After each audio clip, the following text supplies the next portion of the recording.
எங்கோ இருந்த என்னை பஞ்சாயத்து போர்டு மெம்பர் ஆக்கி, பிறகு யூனியன் கவுன்சிலர் ஆக்கி, பிறகு சேர்மேன் ஆக்கி, பிறகு கவுன்சிலர் ஆக்கி, பிறகு எம்எல்ஏ ஆக்கி,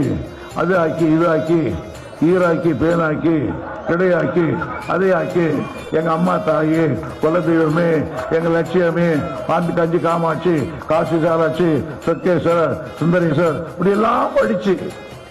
பேரவைத் தலைவர்களே இவ்வளவு வர்ணிக்கிறவர்கள். எங்கள் ஊரில் ஒரு பள்ளிக்கூடம் இடிந்த நிலையில் இருக்கிறது, இந்த ஆண்டு அது கட்டி தரப்படுமான்னு கேட்பான். அதே யாரு இது கேட்டன மந்திரி ஜெகமெல்லாம் புகழ்கிற அம்மா, தென்னாட்டில் வந்திருக்கிற அம்மா, எதிரிகளை தும்சம் செய்த அம்மா, தேர்தல் ஆனால அம்மா, சொந்த போட்டுக்கிற அம்மா, சத்துண போட்ட அம்மா, சகல போட்ட அம்மா, பொட்ட போட்ட அம்மா, பொட்ட அம்மா,